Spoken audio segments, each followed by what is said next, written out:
Hello, friend. This is Piano Man Steve Lungrin here, founder of the Piano Man Approach online piano course, where we teach you to play your favorite songs faster and with more fun along the way. And we never, ever look at written notes on the staff. Thank you for joining me. This song masterclass is for one of my all-time favorites, I Got a Name by Jim Croce. It's in the key of E major.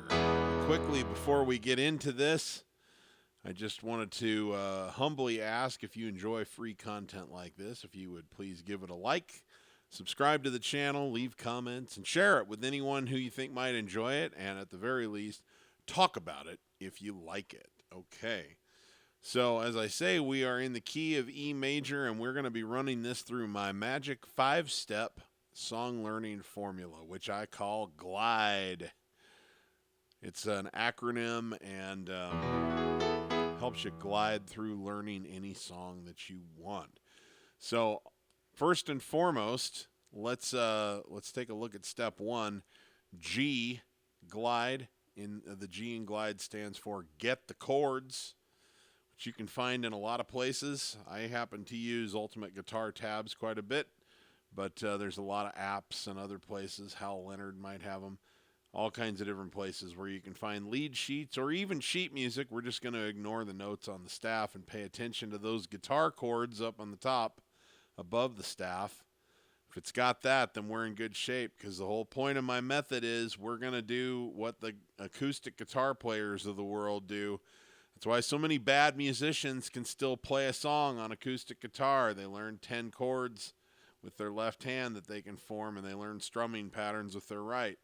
We're going to apply that same concept to the piano. And then there's all kinds of fun tricks you can use to dress it up from there. So get the chords. Next, L, G-L. Listen to the song. And, of course, there's a bunch of places you can do that.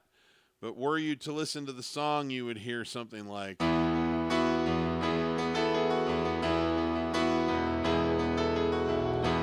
Pine trees lining the winding road. I got a name.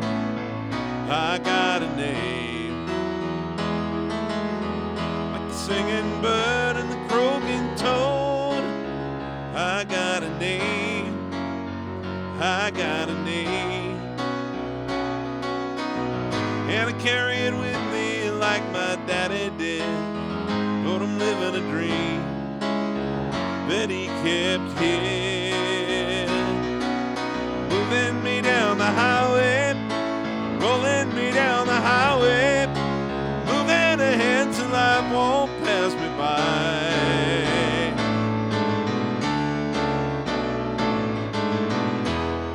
And it goes on from there. You know how it goes. So you listen to the song because you need it fresh in your mind, and then we go to the I, which stands for identify the feel. When we identify the feel, what that means is we're going to find a rhythm pattern that can be the basis for what to plug these chords into. Okay? Now, I have 4 essential feel rhythm patterns that I teach at the Piano Man Approach. And we run everything through those first, because about 90% of the music that we love can be captured by one of those 4. Then that remaining 10% tends to be pretty strange, maybe a really weird meter or something, but the vast majority can fit inside these 4 in one way or another. So let's start with what I call the basic feel, and that's where we just play quarter notes in the left hand. We're on an E chord here, playing quarter notes. And on counts 2 and 4, we're going to come down on an E major chord. 2, 3, 4. 2, 3, 4. Now, I have put the lyrics and chords to this down in the video description under my links, if that's the only place you can find them. So you can always check it out there. But I'll just kind of run through what the chords are. It's E, B over a D sharp bass, C sharp minor, A,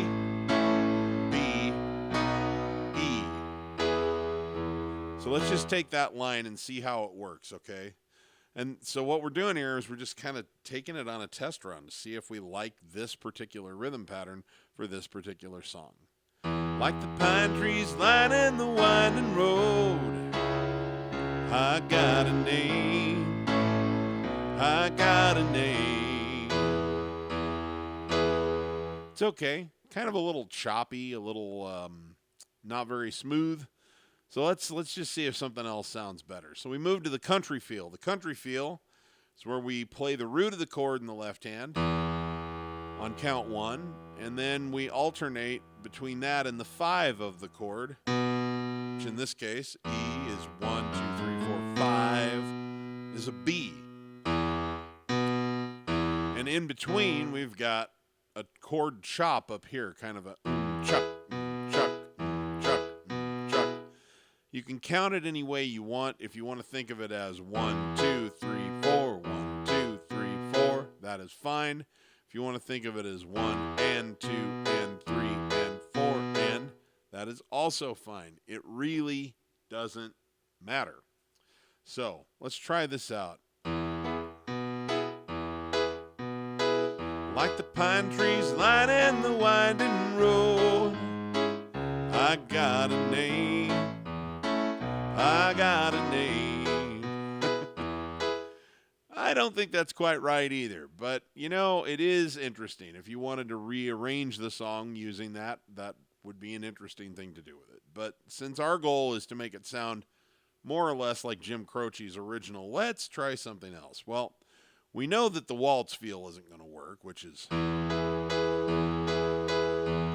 because it's for songs in 3/4 time. It's for songs with 3 beats per measure, and this has 4. So we know we can't make it work to go 1, 2, 3, 1, 2, 3, 1, 2. So we're going to eliminate that one before we even try it. That leaves us one more essential feel, which I call the heartbeat feel or the syncopated feel. And that's where we use syncopation in the left hand, and it sounds like a heartbeat. 1, 2, and 3, and 1, 2, and 3, and 1, 2, and 3. Can you hear it? Thump, thump, thump, thump, thump, thump, thump, thump, thump, like a heartbeat, okay? So now let's try that. For the right hand, we're just going to play quarter notes on that chord. Like the pine trees lining the winding road, I got a name, I got a name. Like the singing bird and the croaking toad, I got a name, I got a name. And I carry it with me like my daddy did. But I'm living a dream that he kept hid. Moving me down the highway, rolling me down the highway, and moving ahead so life won't pass me by.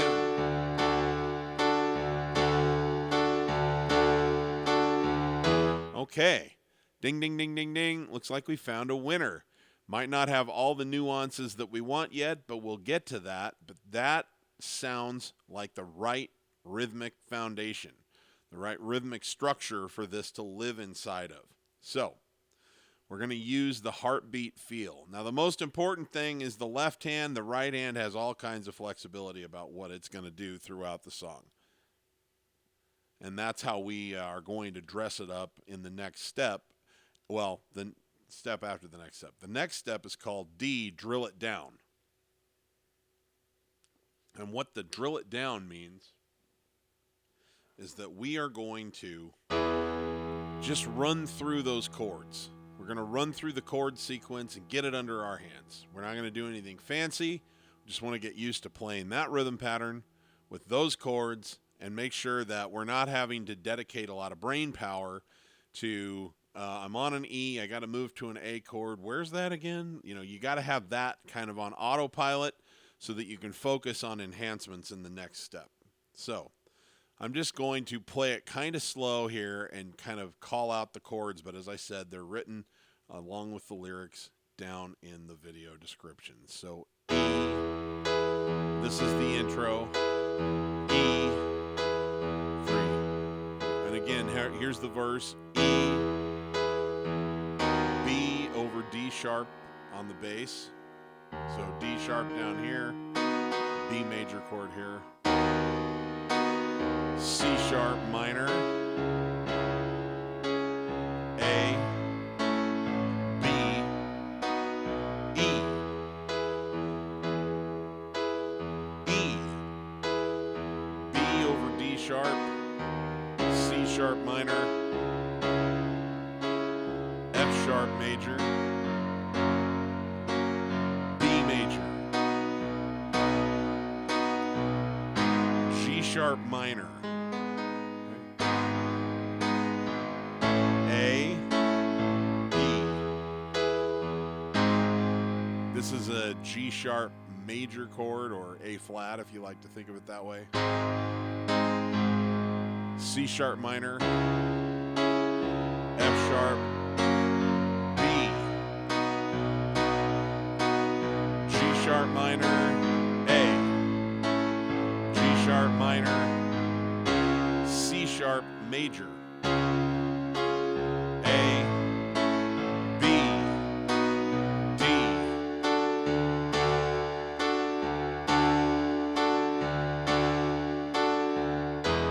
Now, when you can do that at tempo without making a bunch of mistakes, so you might have to run it a few times, then you're ready to move on, and we look at the final step, E, which is enhance with simple chord-based improv and signatures.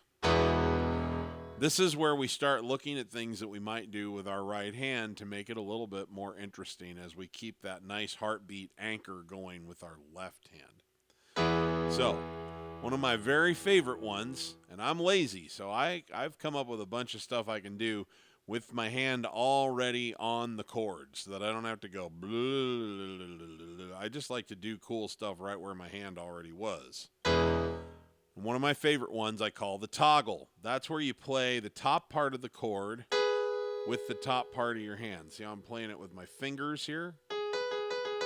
And then you toggle with your thumb.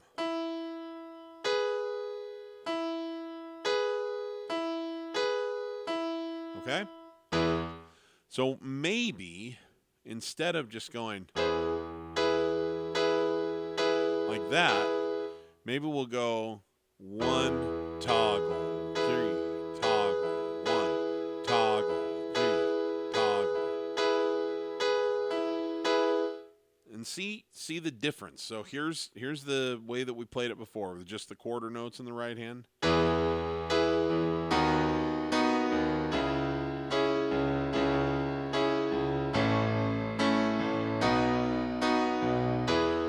Now here's with the little toggle that we threw in on counts 2 and 4. 1.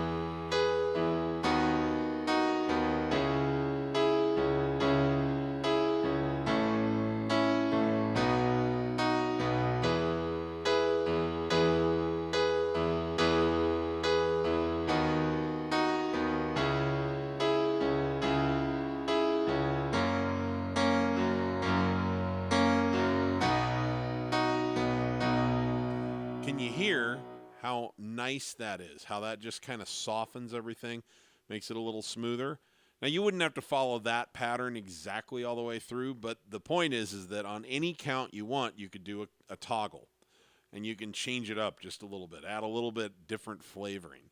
Another thing that you can do is you can add some arpeggios.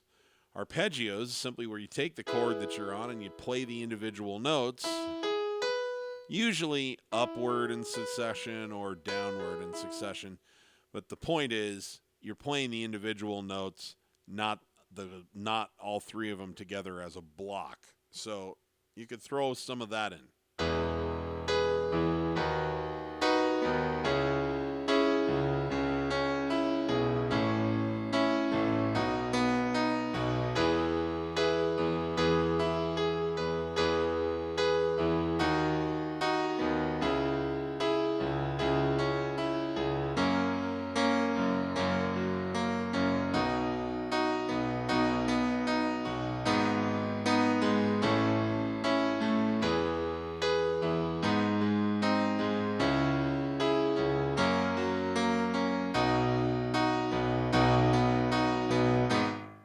just something else you can throw in to change it up ever so slightly. Now, when you get it up to speed, then you can do your arpeggios faster if you like. You can do your toggles faster if you like.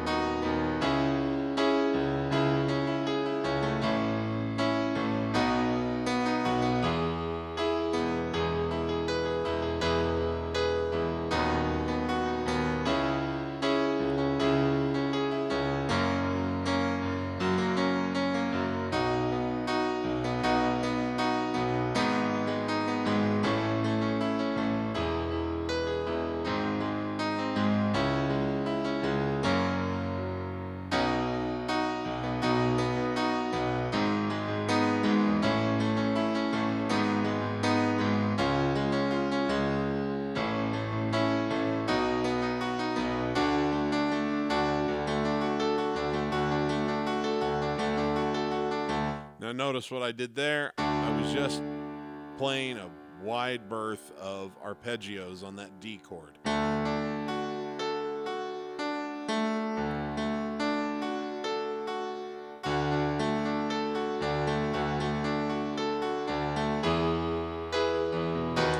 Those are just some ideas of how you can dress things up ever so slightly, okay?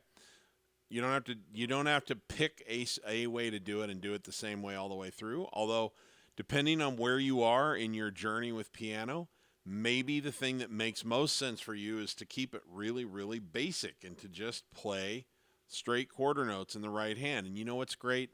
It sounds pretty darn good that way. Like the pine trees lining the winding road, I got a name, I got a name. That's a really nice presentation of the song. As you get a little bit more advanced, then throwing some of these just sort of alternates in there and changing it up a little bit gives it a nice flavor. Like the pine trees lining the winding road, I got a name, I got a name. Like the singing bird and the croaking toad, got a name, got a name. And I carry it with me like my daddy did. It gets me knowing that he kept it. So that's just an option that's available to you. Now, I want to talk a little bit about signatures. Most songs have at least some piano signature somewhere, or, well, an instrumental signature, if you will.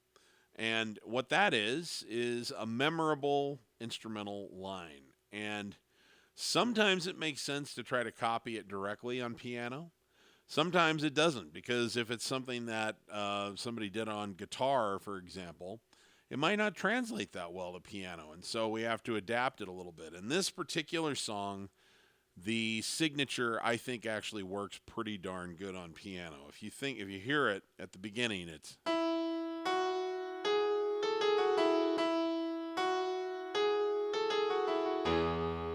it's just an E scale. 1, E, F sharp, G sharp, A, G sharp, F sharp, E.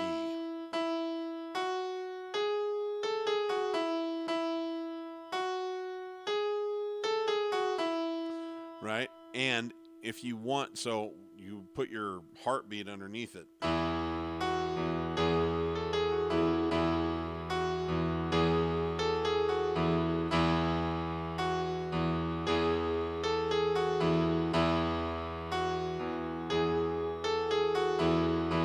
Okay? Now, if you really want to make it interesting and you feel like you're up to this, you can throw kind of a toggle in there to give it a little extra pace and a little extra syncopation.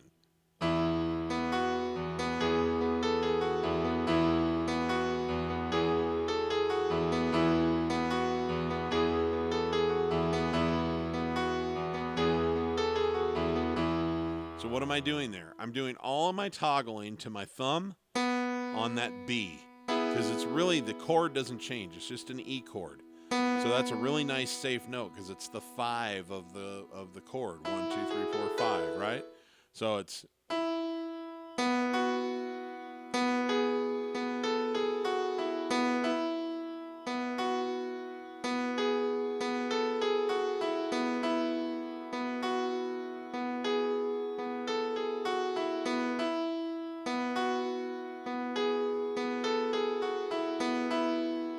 when you put that in context with the left hand.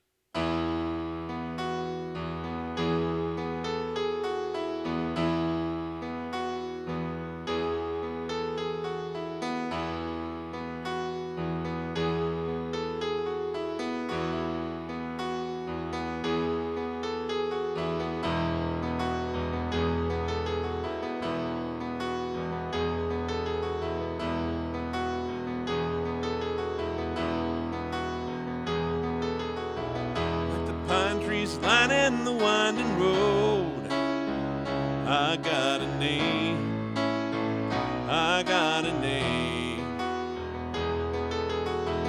See how you can return to the signature right there? I got a name.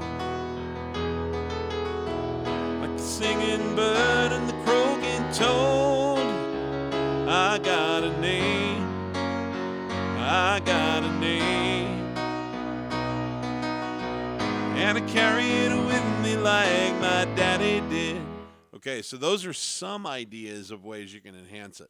I'm going to throw a few more out there for you. One thing would be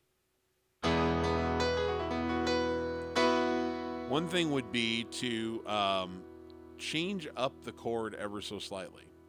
I love to use added 9 chords, for example. So I'm going to take that E chord and I'm going to turn it into an E added 9. What does that mean? Well, the 9 is 1, 2, 3, 4, 5, 6, 7, 8, 9, F sharp. Okay? So it's the same thing as the 2. The problem is that if it's written as E2, what it's telling you to do is just play E and F sharp, and that's it. If it says to play E9, what it means is to play 1, 3, 5, 7, and 9. And that's not the right chord. What an added 9 is that you're playing an E major chord and you're just adding that 9 in. Right? Can you hear how that thickens the chord up a little bit, makes it a little prettier? Right?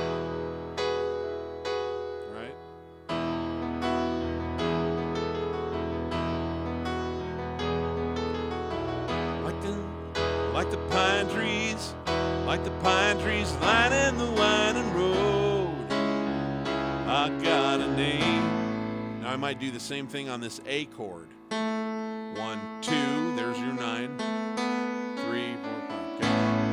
Name. I might do it here on this B chord as well. 1, 2, 3, 4, 5. There's our added 9, that's C sharp. I got a name. Like the singing bird and the croaking toad. I got a name, I got a name. Okay, so now I'm on this B, and I can do a toggle with that added 9 instead of just on the 3 and the 5. Because you see 1, 3, 5, B, D sharp, F sharp, right? Well, since I'm adding the 9 in, I could do the 2 and the 5. Isn't that a nice sound? And then maybe you resolve it up to the 3.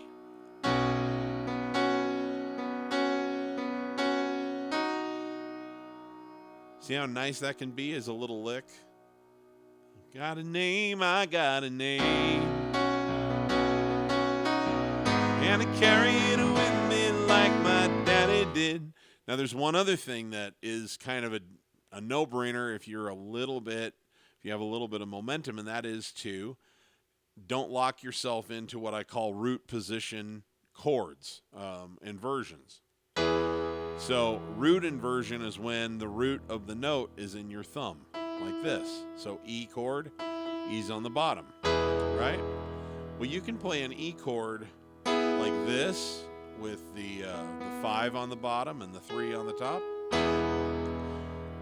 You can play it like this with the root on the top and the 3 on the bottom. And they all are acceptable versions of an E chord. You get to choose which voicing you like best, but I like to choose the voicing that's closest to where I'm at so that I can kind of seamlessly and easily move up and down the keyboard. So notice I'll be like here.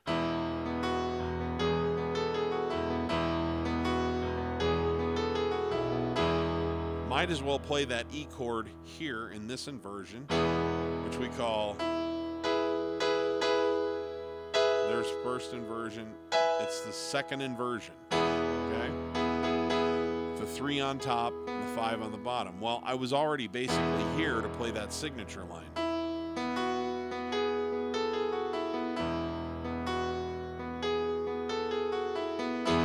Okay, so I'm here, the pine trees lining. It makes all the sense in the world to play that B chord here on root inversion because my hand was already basically there. My thumb was already on a B. Winding road. Probably play the C sharp minor on that as well. Got a name. Maybe just shift down, play it here. I got a name. Like the singing bird and the croaking toad. I got a name. I got a name. And I carry it with me like my daddy did. See what I did here? And I carry it with me like my daddy did. Here's the closest version, the closest inversion of an E chord to where I was. So I'm playing it with the root on top. Daddy did, but I'm living a dream. Now this C sharp minor, I was here on the G sharp major chord. And the fastest and easiest way to get to a C sharp minor was to play that inversion, right? Second inversion with the 3 on top and the 5 on the bottom. Then he kept here, moving me down the highway, rolling me down the highway. Same thing here when I go to that C sharp major chord. It's just the easiest inversion. Second inversion. And moving ahead till light won't pass me by. Now on this D chord, I'm definitely going to change that to a D added 9. I'm going to leave the 3 out of it altogether, and it gives it kind of what we call a power chord sound. A power chord is when you play the 1 and the 5 and no 3. But when you put that added 9 in there, it softens it a little bit without turning it corny. See? Okay, and then the bass has its own little signature. D, C sharp, B, A, G sharp, A, B.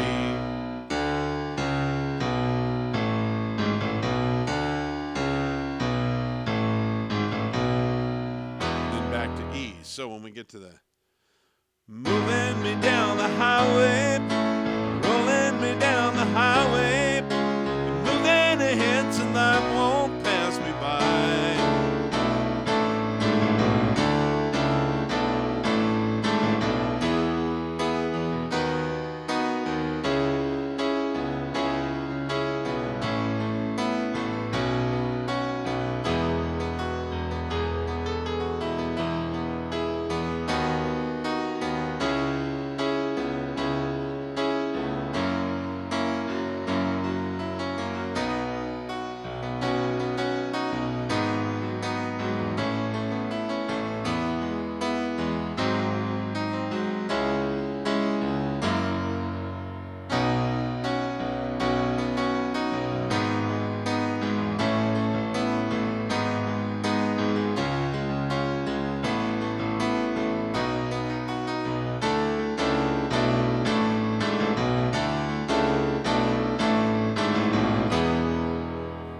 See how nicely it just starts to, like, every little trick that you add to it, none of them are necessary. It sounds pretty good with just basically the rhythm pattern in the chords.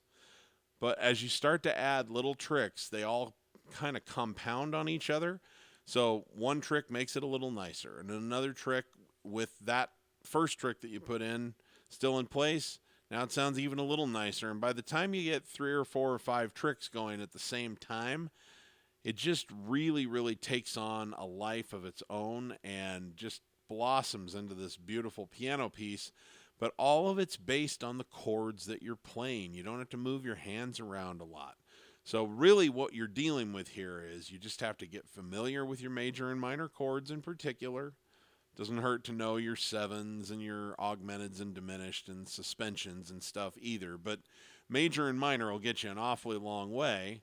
And then you need to learn just a few of these simple improv tricks that are based on the chord your hand is already on, and you are off to the races. All you need is time and practice to get the hand independence down.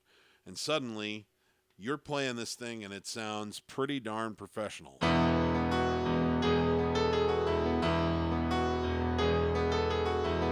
the pine trees lining the winding road, I got a name, I got a name. Like the singing bird and the croaking toad, I got a name, I got a name. And I carry it with me like my daddy did, but I'm living a dream that he kept here. Moving me down the highway, rolling me down the highway, moving ahead till life won't pass me by.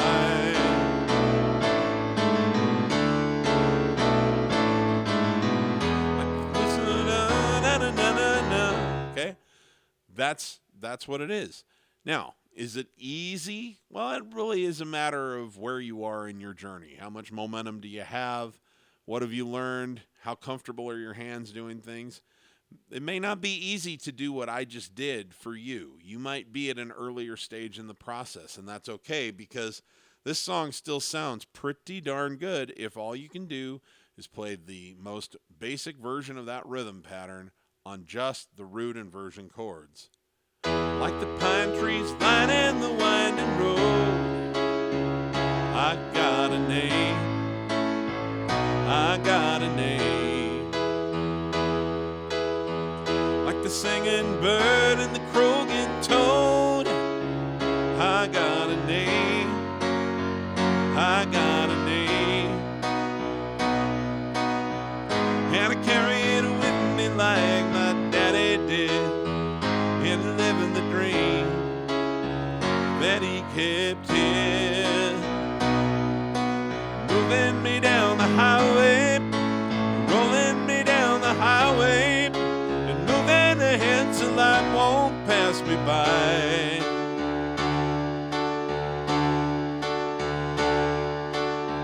Like the north wind whistling across the sky. See, that's an awfully good version of that. And that's pretty darn accessible for just about anybody. You just have to learn your major and minor chords, and you have to practice the hand independence on that rhythm pattern so that you can play the heartbeat while you're playing just those nice quarter notes in the right hand. But boom, that is so much, and you can learn that so much faster than what someone might print on a staff. And here's the beautiful thing. What I love about this method is that you can insert yourself into this method at a very low level of skill or a very high level of skill. And you can take off running from there and have it meet your skill ability, okay? The trouble with sheet music is, and I'm not saying that's not a good skill. It's a wonderful skill. People who do it well, I'm very impressed by. But the arrangement, you are basically kind of stuck at the mercy of the arranger.